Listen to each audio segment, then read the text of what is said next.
विद्यापति सेवा संस्थान का महासचिव आदरणीय बैद्यनाथ चौधरी बैजू जी, मणिकांत भाजी, दरभंगा का नगर विधायक माननीय श्री संजय सरावगी जी, अलीनगर का माननीय विधायक माननीय श्री मिश्रीलाल यादव जी, हायाघाट का माननीय विधायक श्री रामचंद्र प्रसाद जी, एमएलसी माननीय हरी सहनी जी, आदरणीय संत चौधरी जी जे शिक्षा में बहुत काज मिथिला से मिथिला का बाहर जाकर काज करें, राम कुमार झा जी जे सीपीआई के नेता है, राजीव चौधरी जी मुखिया, प्रवीण कुमार झा जी जे मीडिया प्रभारी है विज्ञापन सेवा संस्थान को, पंकज ठाकुर जी, पुरुषोत्तम वत्स जी। हम 2 मिनट केवल समय ले हम अहाँ और एक बीच में हम बधाई दै बैजू बाबू का कि 50 साल एक संस्था का चला का दरभंगा पटना पूरा देश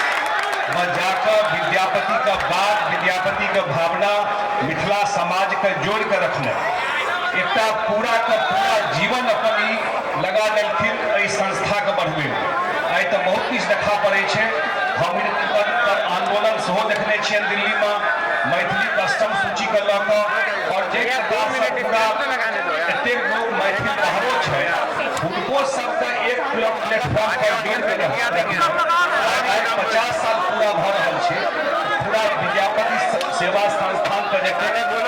संगे जुड़ल लोग छथिन, हमहूँ सब हिनकर काज दिल्लियों में देखने छियै और लगातार देख रहल छियै जे कम से कम मैथिल समाज का संस्कृति इतिहास ओकर जे अपन पूरा रहले हैं मैथिली के लड़ाई, मैथिली भाषा के लड़ाई, मिथिला के विकास के बात और क्या बेर मिथिला राज्य के बात सेहो हिनकर मुँह से सुनै छियनि। ई सब बात के लऽ कऽ जहन ई पूरा का पूरा मुहिम चलेलखिन हँ तो हम विद्यापति सेवा संस्थान का और हिनकर जे 50 साल का जर्नी है, जे यात्रा है, ताहि के लेल अपना तरफ से शुभकामना बधाई दै छियै। आई कोनो भाषण करने मूड है आ नहीं अहू सब कोनो भाषण सुनऽ चाहे छी तो हम लेट वाला तेल क्षमा प्रार्थी छी कि हमर सबके कैबिनेट लेट भेल हँ और जे हमरा जिम्मा में काज एखन बिहार सरकार में ईमानदारी साहब सब मिथिला क्षेत्र में जरूर प्रयास कर रहल छियै जे बाढ़ि के और पानि के मैनेजमेंट केना है पर प्रयास कर रहल छी। एकटा बात के अंत में जरूर प्रसन्नता अछि कि हम एयरपोर्ट और बात नहीं करब, लेकिन विद्यापति जी के नाम पर आइ हम सब बैसल छी। वो सबका आराध्य छथिन, सबसे जुड़ल छथिन, लेकिन हम पिछलो बेर मीटिंग में